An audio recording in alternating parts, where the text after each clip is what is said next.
Hello everyone, this is part second video of class 8th history chapter number 3 ruling the countryside। तो part first में हम ये पढ़े थे कि कैसे जो ईस्ट इंडिया कंपनी थी उसको दीवानी राइट्स मिल गई थी बंगाल का, फिर बिहार का, फिर और भी बंगाल, बिहार और उड़ीसा का दीवानी राइट्स मिल गया था कंपनी को। उसके बाद उन्होंने बहुत सारे सेटलमेंट को इंट्रोड्यूस किया, परमानेंट सेटलमेंट, रैयतवाड़ी सेटलमेंट और भी महलवाड़ी सेटलमेंट्स। उसके बाद जो पेजेंट्स थे उनको कितना कितना फोर्स किया जा रहा था कि ब्रिटिश फोर्स कर रहे थे कि आप हमारे लिए ये प्रोड्यूस करो।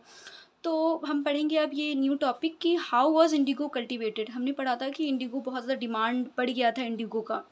ठीक है, तो क्यों बढ़ गया था? क्योंकि ब्रिटेन में इंडस्ट्रियल रिवोल्यूशन आ गया था, वहाँ पे इंडस्ट्रीज़ आ गई थी, इसलिए भी डिमांड बहुत ज़्यादा बढ़ गया था। और जो अमेरिका था वो अमेरिका सप्लाई करना रोक दिए थी, इसलिए भी डिमांड बहुत ज़्यादा बढ़ गया। तो हाउ वाज इंडिगो कल्टिवेटेड में हम दो टाइप के इंडिगो कल्टिवेशन के बारे में पढ़ेंगे। एक है नीज कल्टिवेशन, एक रैयती। ठीक है, तो रैयती सिस्टम, तो नीच कल्टीवेशन दो टाइप से इंडिगो कल्टीवेट किया जाता था। एक नीच सिस्टम था, एक रैयती। तो नीच सिस्टम में ये था जो प्लांटर्स थे, ठीक है ना जी, जो प्लांटर्स थे वो लैंड या तो ख़रीद लेते थे या तो वो मतलब रेंट में लेकर लैंड में हायर करते थे लेबर्स को कि आप यहाँ पे इंडिगो प्रोड्यूस करो, और वो प्रॉफिट कमाते थे। कि नीच सिस्टम ये था कि वो लेबर हायर कर कर वो प्रोड्यूस करवाते थे। नीच सिस्टम में ये था जो प्लांटर्स वो खुद नहीं प्रोडक्शन करते थे, वो लेबर से करवाते थे, लेकिन वो जो लैंड होता था वो इनका होता था। और रैयती सिस्टम में ये था कि ये कॉन्ट्रैक्ट बेस्ड सिस्टम था। इसमें ये था जो प्लांटर्स थे वो फोर्स करते थे रैयत्स को कि आपको मतलब लैंड तो रैयत्स पेजेंट्स का होता था, लेकिन जो पैसा लगाते थे कैपिटल वो प्लांटर्स का होता था। और रैयत्स के जो लैंड थे उसमें प्रोडक्शन होता था, और जो प्रोडक्शन किया गया जो पेजेंट्स का लैंड है उसमें 25% लैंड उनको इंडिगो प्रोड्यूस करना पड़ता था इन रैयती सिस्टम में। तो इसमें ये था कि जो कॉन्ट्रैक्ट बेस्ड होता था, जो पेजेंट्स थे उनको फोर्स किया जाता था कि आप यहाँ प्रोडक्शन करवाएं। उसके बाद क्या हुआ, तो जो नीच कल्टीवेशन सिस्टम था रैयती, दोनों में ही प्रॉब्लम था, दोनों में ही लिमिटेशंस थे। तो पहले हम पढ़ेंगे नीच सिस्टम में क्या क्या प्रॉब्लम था। तो पहला प्रॉब्लम ये था कि जहाँ पे भी इंडिगो कल्टीवेशन होता था तो उसके लिए बहुत फर्टाइल लैंड का ज़रूरत पड़ता था, लेकिन बहुत ज़्यादा डेंस पॉपुलेशन होता था तो लैंड कहीं मिलता नहीं था प्लांटर्स को।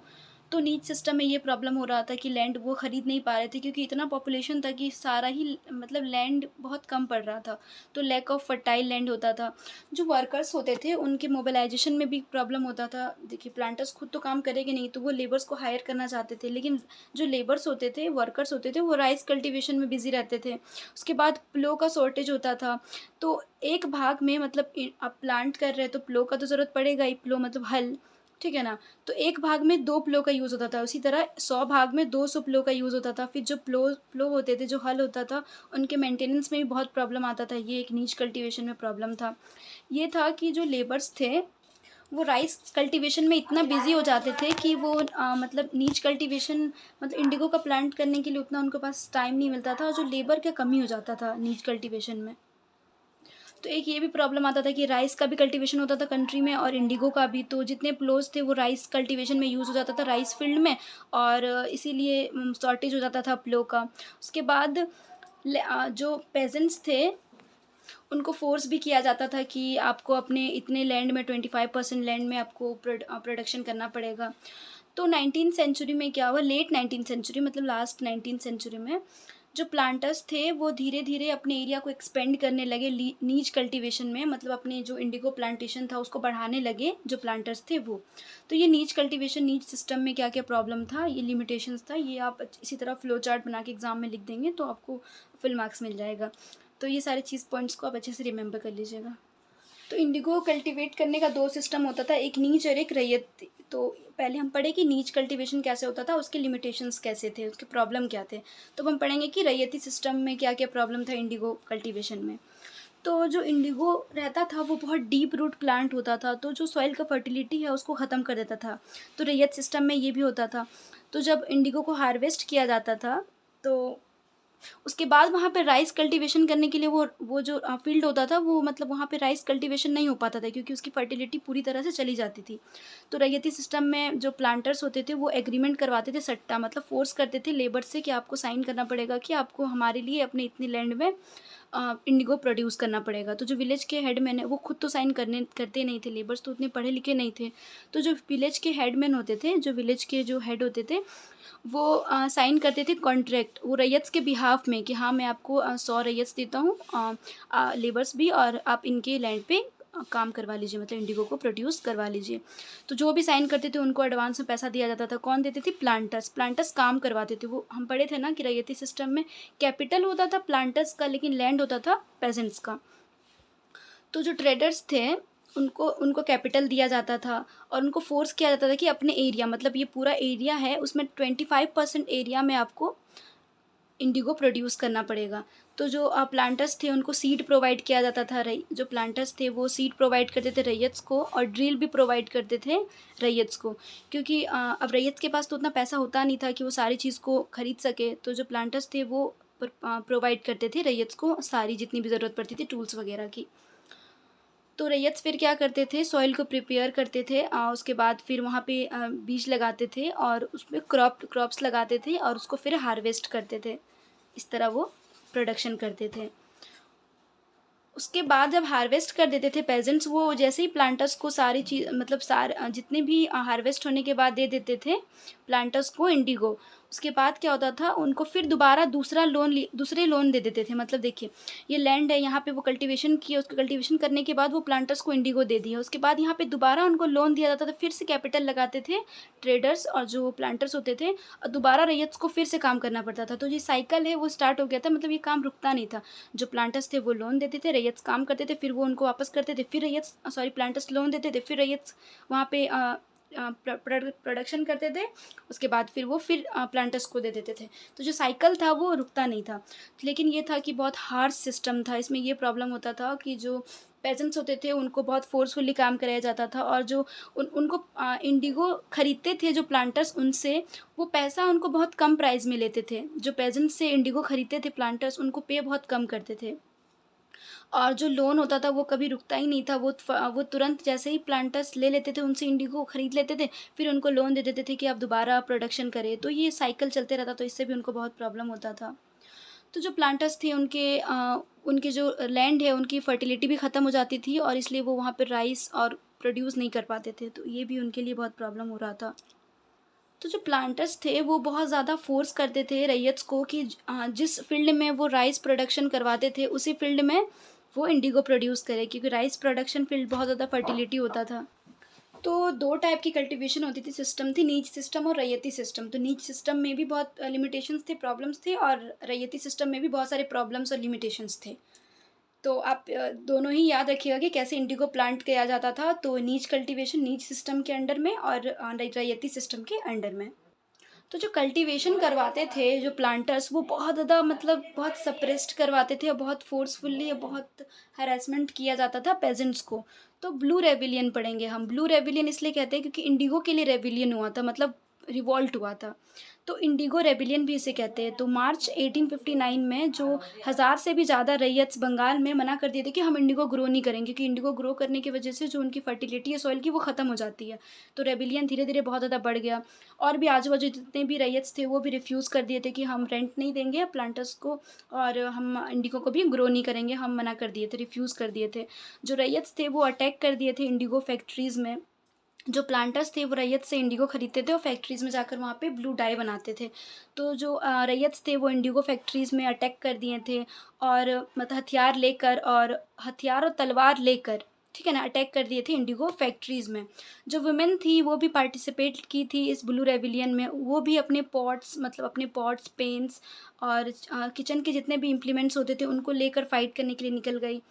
तो और रैयत्स थे वो बॉयकॉट कर दिए थे कि हम अब रेंट भी नहीं देंगे, और हम अब रिफ्यूज़ कर दिए थे कि हम अब इंडिगो प्लांट भी नहीं करेंगे और रेंट भी नहीं देंगे और टैक्स भी पे नहीं करेंगे।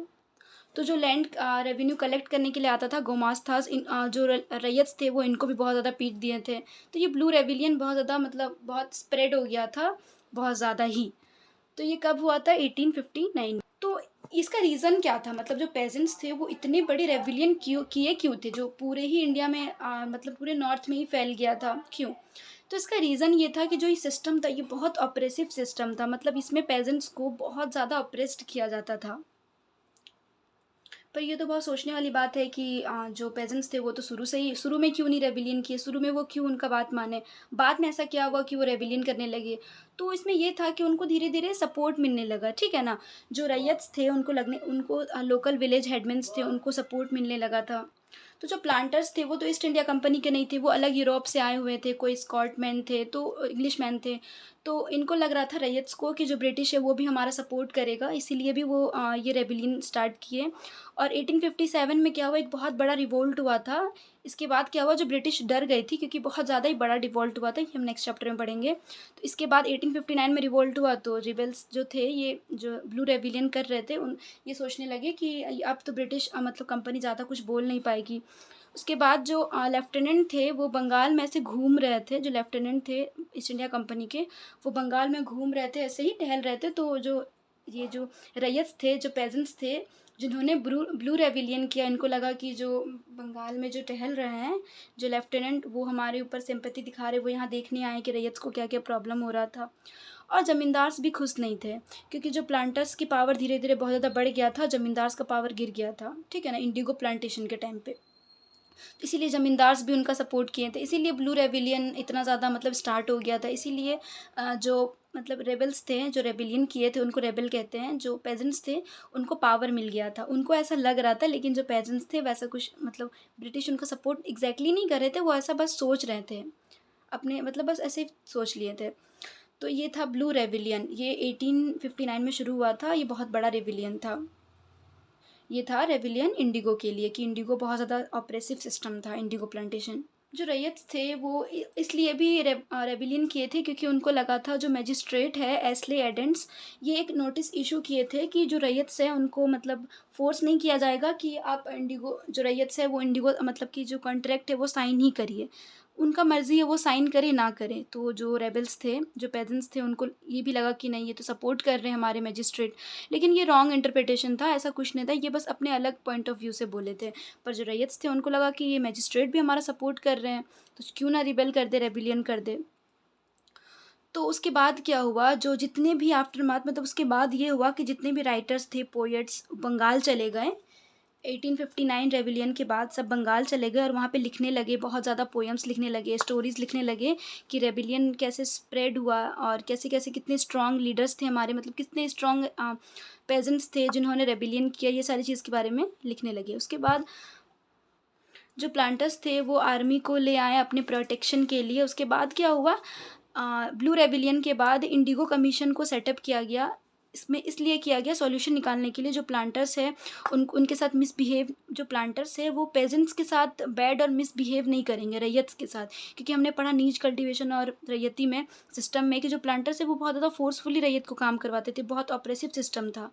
तो इंडिगो प्रोडक्शन अगर इनका मन करेगा तो ही ये साइन करेंगे, नहीं मन करेगा तो नहीं करेंगे। तो और इंडिगो प्रोडक्शन ऐसा हो कि जो रैयत हो उनको मतलब प्रॉफिट हो। और कमीशन है वो प्लांटर्स को कहते हैं कि जितने भी आप कॉन्ट्रैक्ट आप फोर्सफुली नहीं करवा सकते हैं। तो जो पेजेंट्स थे, इंडिगो पेजेंट्स, उनको गवर्नमेंट का सपोर्ट मिल गया था इस इंडिगो कमीशन के बाद में। तो हमने देखा कि कैसे हमारे इंडिया में ब्लू रेविलियन हुआ था 1859 में। उसके बाद आउटकम्स ये निकला कि जो वो जीत गए थे, एक तरह से ये हमारे लिए जीत ही हुआ ना। तो जो प्लांटर्स थे उनको बंगाल में, तो उनको मतलब एक इंडिगो कमीशन सेटअप करके उनको मना कर दिया गया कि आप ऑपरेशन नहीं कर सकते। वो बंगाल से शिफ्ट कर गए बिहार में। हमने चंपारण पढ़ा था ना, एक हिस्ट्री में नहीं, इंग्लिश में ही एक चैप्टर है चंपारण को लेके। तो वो बिहार चले गए, वहाँ पे फिर इंडिगो प्लांटेशन करने लगे। तो वो पहले बंगाल में कर रहे थे, फिर वहाँ रेबिलियन हुआ, वहाँ पे मना कर दिया गया, वहाँ पे ब्रिटिश गवर्नमेंट का सपोर्ट मिल गया रैयत्स को, तो वो बिहार शिफ्ट हो गए प्लांटर्स। उसके बाद वो जब बंगाल में कोलैप्स हो गया तो वो बिहार शिफ्ट कर गए। तो ब्लू रेविलियन जो रिवोल्ट हुआ था उसके बाद इंडिगो जो प्रोडक्शन था वो कोलैप्स हो गया था। क्यों? क्योंकि जो अलग अलग सिंथेटिक फाइबर्स धीरे धीरे आने लगा था और भी अलग अलग कलर मतलब मतलब आने लगे थे, डिस्कवरी होने लगा था। तो इसकी जो इम्पोर्टेंस है थोड़े धीरे धीरे कम हो गया था। उसके बाद क्या हुआ, 1917 में महात्मा गांधी चंपारण आते हैं। फिर चंपारण में भी इसी तरह इंडिगो प्लांटर्स को बहुत ज़्यादा ऑपरेस किया जाता था, तो महात्मा गांधी उनका सपोर्ट करते हैं। उसके बाद ये मूवमेंट करते हैं अगेंस्ट इंडिगो प्लांटर्स के अगेंस्ट करते हैं चंपारण में इन 1917 में महात्मा गांधी। तो हमने पढ़ा इंडिया में कैसे ब्लू रेविलियन हुआ। ब्लू रेविलियन के बाद बंगाल से बिहार शिफ्ट कर गए जो प्लांटर्स थे। फिर वहाँ पे भी जो महात्मा गांधी है वहाँ पे चंपारण में मूवमेंट किए, वहाँ पे रिवोल्ट किए कि नहीं यहाँ पे बहुत ज़्यादा ऑप्रेस किया जा रहा है। तो पूरा चैप्टर कंप्लीट हो गया है। आई होप कि आपको मेरी वीडियो से थोड़ी बहुत भी हेल्प हो रही है। अगर हेल्प हो रही है तो आप अपने फ्रेंड्स के साथ मेरी वीडियोज़ को शेयर कर दीजिए। And thank you very much. And till then मिलते हैं नेक्स्ट चैप्टर के साथ नेक्स्ट वीडियो लेकर। Till then bye bye, take care.